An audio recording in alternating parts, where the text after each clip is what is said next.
Karapatang magkaroon ng dekalidad na edukasyon, malayo sa anumang uri ng mabigat na hanap buhay at magkaroon ng mga pangunahing pangangailangan. Ilan lang sa mga karapatang dapat na maibigay sa mga bata. Pero ang malungkot, may mga pagkakataong tila nalalabag at hindi kinikilala ang mga karapatang ito. Sa ikatlong pagtatanghal ng sektor, puntahan natin ang mga lugar kung saan matatagpuan ang mga pinakamahihirap na bata sa bansa. Siyasatin ang mga dahilan kung bakit sila ang itinuturing na ikatlong pinakamahirap na sektor sa ating lipunan. Ito ang Sektor Mga Bata. Reporter's Notebook Election Series.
Ito ang Barangay Valentina sa La Paz, Agusan del Sur sa Mindanao. Dito namin nakilala ang mag-aamang Avelino, Junior at Mary Joy. Magkakasama nilang tinatahak ang matarik na kabundukan ng La Paz para marating ang kanilang destinasyon. Ang mga trosong kanilang iniipon upang ibenta. Naglakad lang kami, ma'am. 12 kilometers, ma'am. Siguro mga 7 hours siguro. Kaya kahit hindi makuan yung kahirapan, so makaya na lang. 13 taong gulang si Junior habang ang kapatid niyang si Mary Joy, 11 taong gulang pa lang. Kapwa menor de edad pero kailangan ng magbanat ng buto para makatulong sa kanilang ama.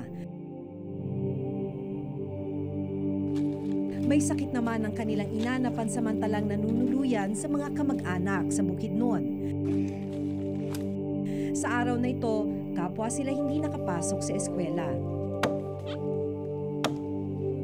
Itong anak ko, sabi ko, huwag ka muna mag-aral, tulungan muna ako. So, masakit ng katawan ko. Sabi niya, gusto kong mag-aaral. Sabi ko, pag makabigas na tayo, bago ka mag-aral. Sa isang bahagi ng gubat, bumungad sa amin ang ilang falcata tree. Magkatuwang na namutol ng puno ang mag-amang Avelino at Junior.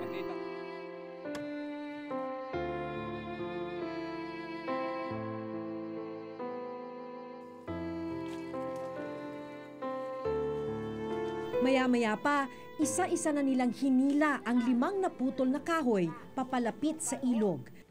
Nagtrabaho kami ng plakata, tsaka aming pinapasan, aming ikan din sa tubig at aming ini-release.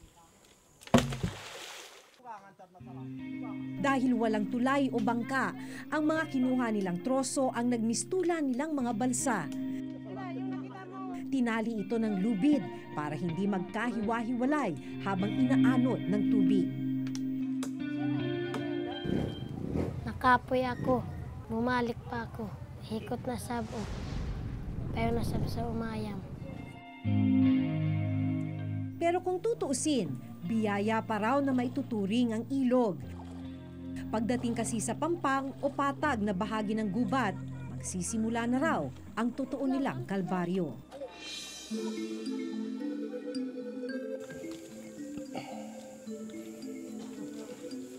Isa-isang pinasa ni Junior ang nakuha nilang mga troso. Sa mura at payat niyang pangangatawan, mahirap isipin kaya niyang buhatin ang mga troso na tinatayang 50 kilo ang bigat. Halos katumbas ito ng isang kabang bigas at mahigit triple ng kanyang bigat. Akura ng hihila. Yung tabangin na lang ko kay di makaya, kay matanda na ako.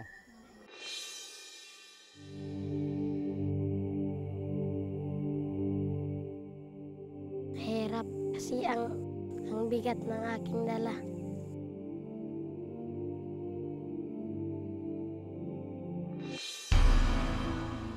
Ayon sa survey ng National Statistics Office o NSO noong 2011, tumaas ng 25% ang bilang ng mga batang sangkot sa hazardous o mapanganib na trabaho sa nakalipas na 10 taon. Mula sa bilang na 2.4 milyon noong 2001, umabot ito sa 3 milyon noong 2011. Kabilang narito ang magkapatid na Junior at Mary Joy. Pag yung bata ay threatened by a hazard, yung right niya to survive ay wala na kasi posible siyang maaksidente.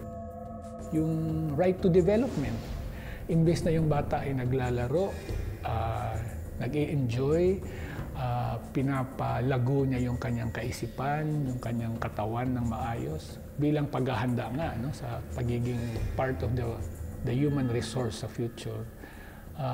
Wala na yun dahil yung oras niya nauubos na lang sa pagsasakripisyo. Patabang! Tumang! Paspas! Ang ating pamahalaan ay tumutugon sa problema ng child labor. Isa pa sa mga proyekto ng Department of Labor and Employment ay yung tinatawag naming kasama o kabuhayan para sa magulang ng batang manggagawa. At ito ay nagbibigay tulong pangkabuhayan sa mga magulang at maging sa mga kapatid, nakatatandang kapatid ng child laborer. Pero tila hindi pa naaabot ng programang ito ang pamilya ni na Junior. Hanggang ngayon kasi, wala pang regular na hanap buhay ang kanyang ama. Dati-rati may katuwang din daw silang kalabaw sa paghila sa mga troso. Pero dahil mahina na ito dahil na rin sa katandaan, si Mang Avelino at kanyang mga anak na ang sumalo sa kanyang trabaho.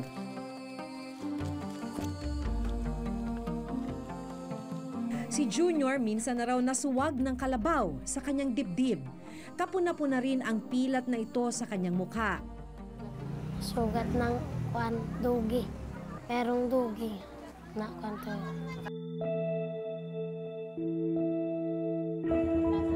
Dapit hapon na nang makarating ang mag-aama sa bayan ng La Paz. Dito nakatira ang isa sa mga buyer ng troso. Ang 5 piraso ng troso, katumbas ito ng 720 piso. 26. Mo ni siya ang kibali, halin na niya, 720. Pero dahil inaabot ng 5 araw bago sila makaakyat at makakuha uli ng troso, pumapatak na 100 kada isang araw lang ang kanilang panggastos para sa isang buong linggo. Bili kami 1 kilo, saka asin, bitsin. Isang araw yung 1 kilo, so sabi ko, ubusin na natin sa pagtanghali, wala na. 3, sabi ko 3.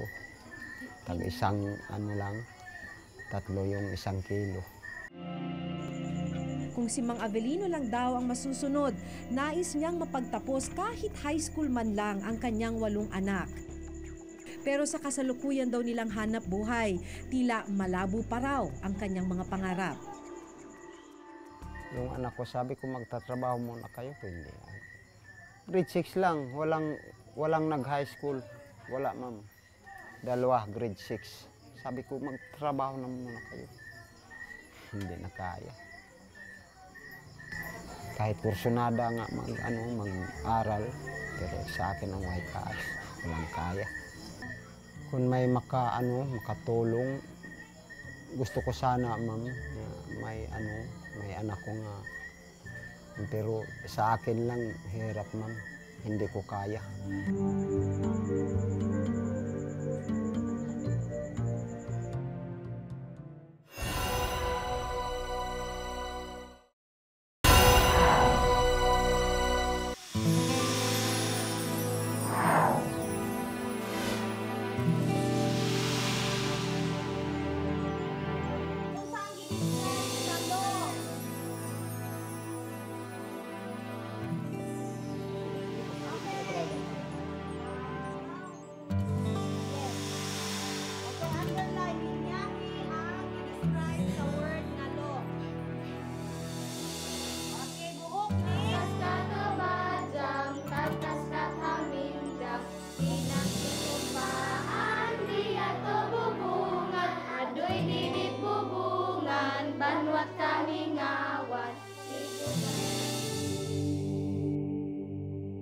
Maagamang namulat sa paghahanap buhay.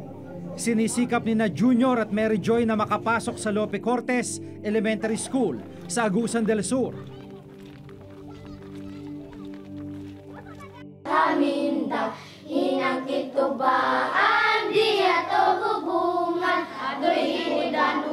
High school na sana si Junior sa edad na 13, pero dahil sa madalas na pag-absent, nasa ika-5 baitang pa lang siya ngayon at kaklase niya ang kanyang 11 anyos na kapatid na si Mary Joy. Sa isang linggo, mga tatlo yun. 3 yung absent, 2 yung present. Minsan naman sa isang linggo, wala talaga. Matalino sana kung yun nga, kung nag-aaral lang araw-araw. Matatalino naman talaga lahat yung mga bata dito. Kaso lang, isa lang yung sa yung mga hindrances kaya hindi sila parang hindi sila nagiging kasi yun nga sa kanilang kinabubuhay. Mas gusto mo bang nagtatrabaho o gusto mo sa school? School. Para mabasa. Anong paborito mong subject? Sa unang tingin, pangkaraniwang klase at paaralan ang pinapasukan ng magkapatid. Pero kung susuriin, nakatagilid ng struktura nitong binuulang ng tagpi-tagping kahoy. Nito lang nakarang Bagyong Pablo na basa ang ilan nilang libro. Kapansin-pansin din ang sirang blackboard na ginagamit nila sa klase. 5 lang ang mga silid-aralan para sa 250 estudyante. 3 ipinatayo ng gobyerno at 2 ipinatayo naman ng Parents and Teachers Association o PTA. Grade 1 isang classroom, saka grade 2 din yung sa makeshift na isa is 3 and 4. Yun yung isang classroom ng makeshift is 5 and 6. 4 lang ang regular na guro rito at may 2 volunteer teachers. Kasi yung mga volunteer, natin alam kung next year meron pang budget ng munisipyo. Pag wala, paano na, magiging multi-grade ulit. Konsay pasabot, ang buhok daw ni Pero mas masaklap na katotohanan, karamihan daw sa kanilang mga estudyante ay hindi na nakakapagtapos ng high school. 8 kilometro kasi o 2 oras na lakarin ang layo nito mula sa kanilang barangay. Sa katunayan, ayon sa prinsipal ng paaralan, sa loob na mahigit 30 taon, isa lang daw nakapagtapos sa kolehiyo sa lahat ng kanilang naging mga estudyante. 14 na grade 6, 10 lamang yung gagraduate. Kasi huminto na yung iba. Mga second priority na nila yung pag-aaral. Yung first, yung paghahanap ng pagkain para sa pamilya. Pero kung tutuusin, Mas maayos ang sitwasyon ng magkapatid na Junior at Mary Joy na kahit paano'y nakakapasok pa rin sa paaralan. Tulad ni Marica, ang 11 pa niya mga kapatid hindi rin nakapag-aral. Anak magmaka, kwata amay ko to kwarta. Wadag bolita bagas.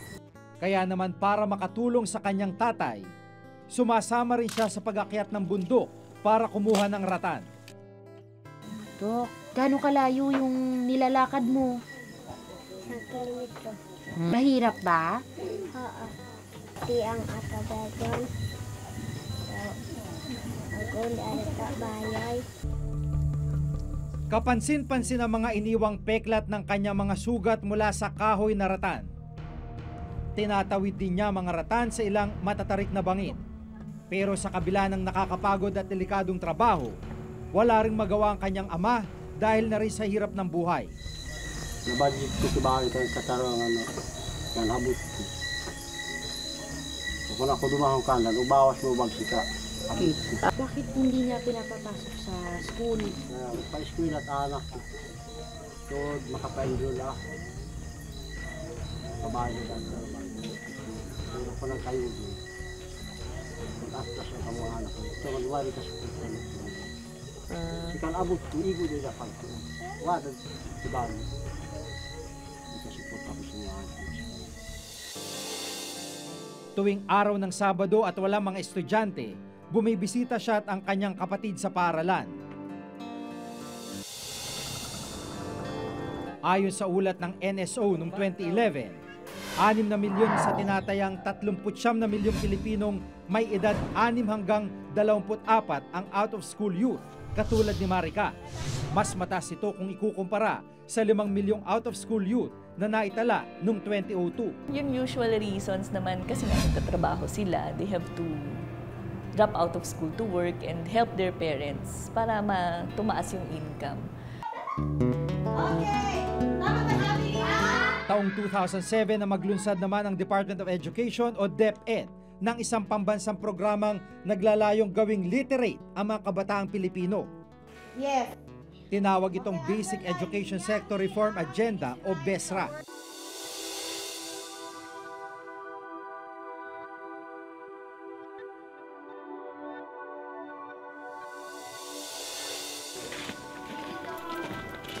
Alas 5 pang tapos ng klase ni na Junior at Mary Joy, pero karaniwang umuwi ang magkapatid bandang alas 4 ng hapon. Sabi ko kay teacher, umuwi na po kami, tsaka magiging pa kami. Hindi madali ang proseso ng pagkuha nito dahil kailangan nilang bumaba ng bangin para sumalok ng tubig sa bukal. Ba delikado yung pinag-iigaban nyo, sobrang taas? Hindi lang. Kaya? Kaya na po. Ayon sa lokal na pamahalaan, may plano raw sila magpatayo ng linya ng tubig sa La Paz sa susunod na taon.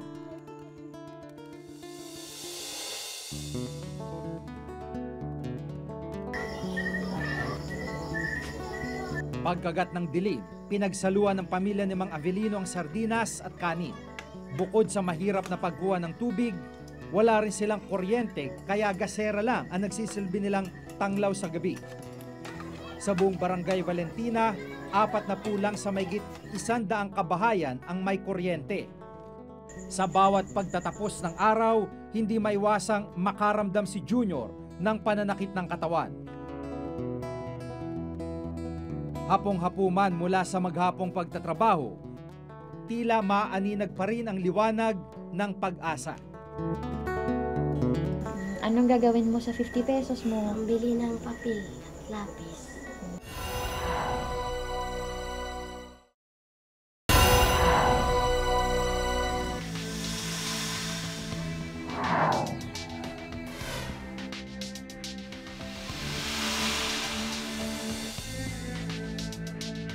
Iba't ibang mukha, iba't ibang hanap buhay.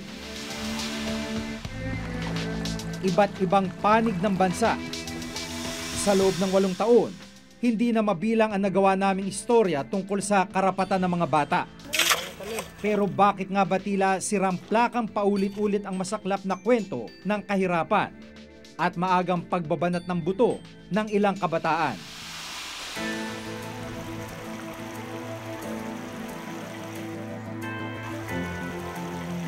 Noong 2007 ang una kong makilala ang nooy 11 anyos na si Liza. Batang kalakal ang tawag sa mga tulad niya. Yung tiyan ko, hindi ko lang po sinasabi sa mama ko. Kasi pulang pagkain. Wala ka lang para may pagkain ako. Isa si Liza sa mga lumulusong sa malaburak na creek para manguha ng kalakal o plastik at latang maaaring ibenta. Mamadami ko dyan. Diyan po nang gagaling mga kain ng baboy. Minsan kakasakit ako dyan. Halos araw-araw daw nangangalakal yung mga bata para may pambaon sila sa eskwela.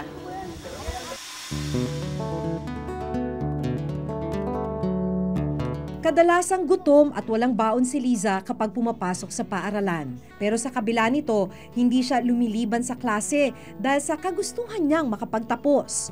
Ipinakita niya sa akin noon ang butas niyang sapatos. Inaasar po kasi ako ng mga kaklase ko. Ano sinasabi nila sa iyo? Butas daw yung sapatos ko. Minsan walang nakukuha eh. Wala po akong baon. Mapasok pa rin po ako, tapos nagbabaan ng kanin. Sirama ng sapatos at maging ang ginagamit niyang lumang bag at notebook, desidido si Liza na makagraduate. Ang determinasyon niya noon ay nag-iwan sa amin ng pag-asa na balang araw ay tuluyan siyang makaaahon sa kanyang hanap buhay.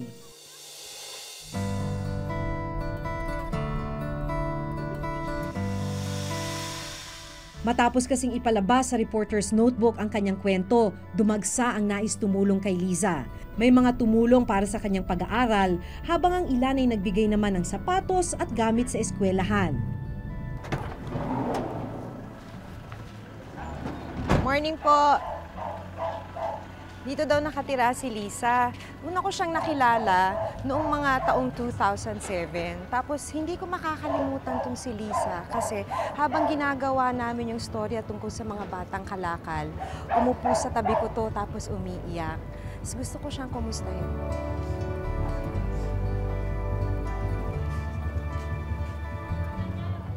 Good morning! Si Liza po!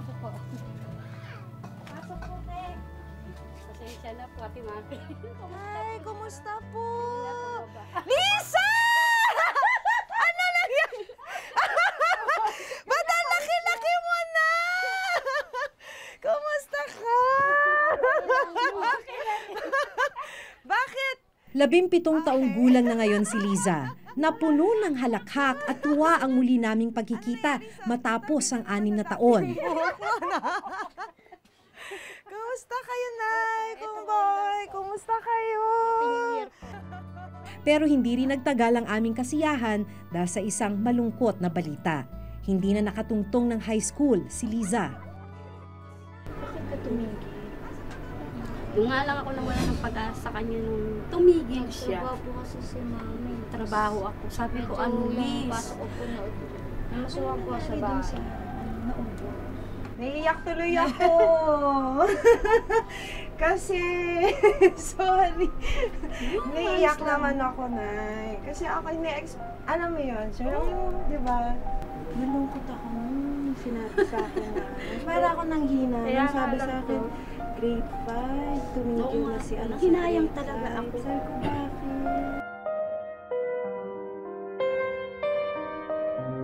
Pero ang mas masaklap na balita, nahinto na nga sa pag-aaral. Patuloy pa rin siyang nasasadlak sa child labor hanggang ngayon.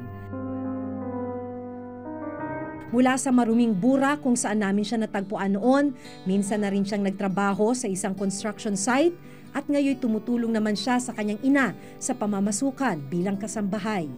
Anong nangyari? Namamasukan ka na din? Hapo. Anong ginagawa mo doon? Sa bahay po, linis laba ganun. Linis laba? Lahat nun? Marunong na siya. Tinutulungan mo nanay mo? Opo. May sweldo ba? Si Mama lang po. Pero nagtatrabaho ka rin? Opo. So ikaw wala kang sweldo doon? Binibigyan niya lang ako.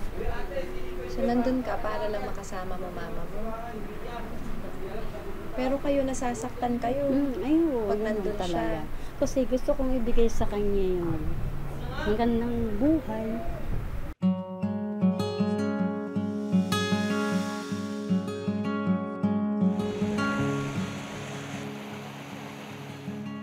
Binalikan din namin ang mismong ilog kung saan siya nangalakal ng basura noon. Dito, ilang bata pa rin ang inabutan naming lumulusong sa tubig. Kabilang na ang pinsan niyang si Angelo, 9 na taong gulang.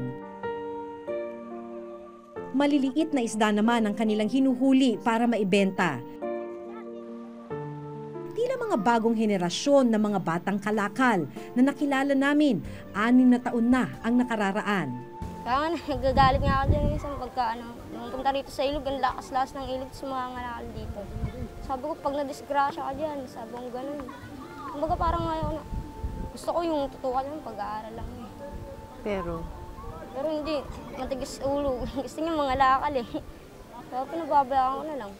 Makalipas ang ilang taon, masaklap isiping tila sinlabo pa rin ng tubig sa ilog ang kinabukasan ni Liza at ng kanyang pamangkin. Pero may dala pa rin naman siyang magandang balita. Naipasa ni Liza ang ALS o Alternative Learning System exam na programa ng Department of Education. Dahil dito, maaari na siyang makapag-high school kahit hindi pa nakatapos ng grade 6. 50 ka daw kayo na nag-take. Sila lang kayong pumasa. 5 lang po kaya. 5 lang kayo.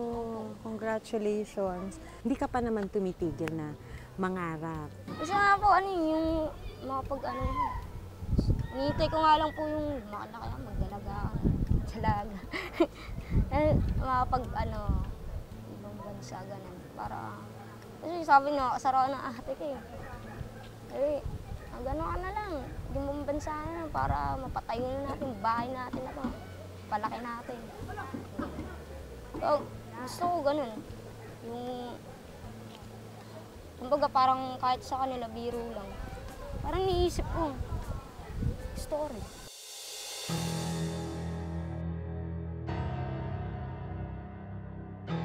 Hindi nalalayo ang kwento ni Liza sa mga batang mansisibak na nakilala namin noong 2006. Grade 3 noon ang 10 taong gulang na si Arnold nang abutan namin siyang naninisid ng plastic sa Tondo, Maynila. Nangangalakal din ng basura ang kanyang ama noon habang tagaigib naman ng tubig ang kanyang ina. Kaya naman kinailangan niyang tumulong sa murang edad para may pagpatuloy ang kanyang pag-aaral. Anong gusto mong maging paglaki mo? At gusto mo makapag-aral? Doktor po. Para rin po makatulong ako.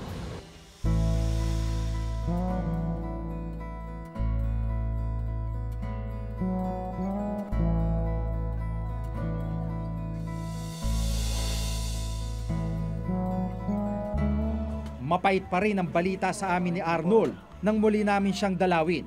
Noong 2006, nakuna namin dito sa Reporter's Notebook ang batang si Nonoy. Ngayon makalipas ang may 7 taon, balikan natin siya para kumustahin. Umaga. Ano ba si Nonoy? Laki mo na. Naghiwalay daw ang kanyang mga magulang noong 2006. At isang araw ay umuwi na lamang siyang iniwan na siya ng kanyang pamilya. Tapos pumunta po sila sa Santa Cruz. Yung tatay ko po dito sa Roma. Tapos pag uwi ko po ng school, di ko po sila nandun. Tapos yun po, di ko na po sila nakita. Wala na. Umalis sila ng bahay. Hindi nagpaalam sa'yo? Hindi po eh.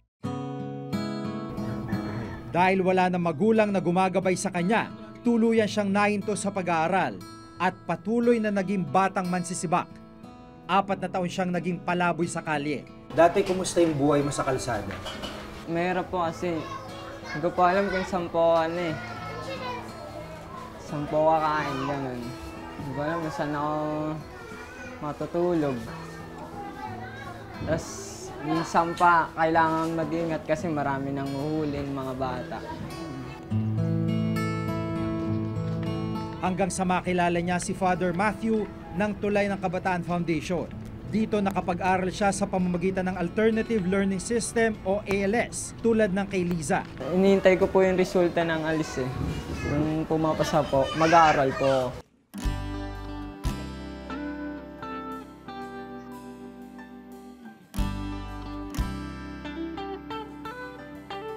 Habang hinihintay ito, nag-volunteer muna siya bilang caretaker ng foundation sa Mayvitas, Tondo. Si Arnold na ngayon ang tumutulong at nagtututor sa mga bagong henerasyon ng batang mansisibak. Sa ganitong paraan daw ay nakakatulong siyang mabigyan ng magandang hinaharap ang mga batang maagang nasaba sa paghahanap buhay. Gusto ko po talaga magturo rin po ng bata kasi naranasan ko rin po kasi dito po. Mahirap. Tsaka kawawa sila. Tsaka po, ganyan din po ako dati dito eh. Bali, tinatawag din po ako, tinuturuan din po ako. Kung tutuusin, 2007 pa nang maglunsad ng pambansang programa ang Department of Labor and Employment o DOLE para sugpuin ng child labor. Tinawag itong Philippine Program Against Child Labor na layong maging child labor-free ang Pilipinas pagsapit ng taong 2015. Pero ayon sa International Labor Organization o ILO, tila mahina ang implementasyon ng programang ito. Components nito, yung education, yung counseling for parents, sana they become better at what they're supposed to do. Livelihood para ma-address nga yung poverty na nasa ugat ng child labor. Tapos yung enforcement ng laws, no? Isang weakness yan sa bansa natin, merong batas. Pero iilan lang yung ating actually na-convict using the child labor law. Siguro yung communications din, getting the message across to everybody na kahit akseptado yan sa kultura ninyo o sa inyong pag-iisip sa community, pero that's against the law. Giit naman ng DOLE, tuloy-tuloy ang kanilang mga programa para ipatupad ito sa buong bansa. Kabilang ng bagong lunsad na programang Batang Malaya na naglalayong labanan ng pagtaas ng kaso ng child labor sa bansa. Pero mahihirapan daw silang ganap na masugpo ang child labor hanggat hindi nare-resolba ang ugat ng problema. Meron po kaming mga naipasara na permanent closure ng establishments employing minors. Meron din po kaming programa, yung livelihood program for the parents of child labor. Masasabi natin, ugat din ng child labor yung kahirapan. No? Kaya hanggat din natin natutugunan yung kahirapan, maaaring hindi pa tuluyang masugpo ang child labor. Pananaw naman ng grupong Save the Children, bukod sa pagbibigay ng kabuhayan, kailangan maturuan ng mga magulang kung paano dapat tratuhin ang mga bata at maituro sa kanila na dapat kilalanin at igalang ang karapatan ng kanilang mga anak. Ang bata, na laging nandyan yung parents papaano ba natin din mababago yung attitude, yung pananaw ng mga magulang tungkol sa karapatan ng mga bata? Na hindi sila dapat magtrabaho, ano yung mga karapatan nila, paano sila poproteksyonan.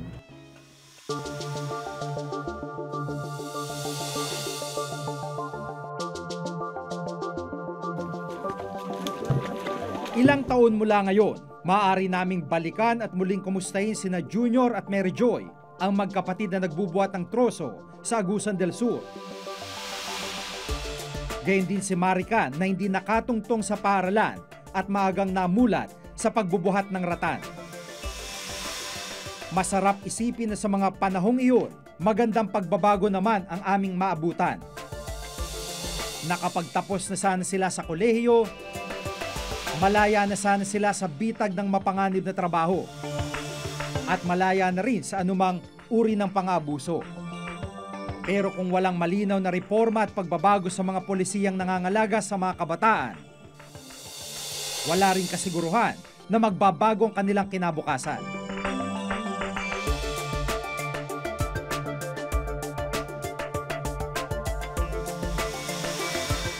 Ako si Maki Pulido. Ako si Giga Manicad at itong nakatala sa aming Reporter's Notebook.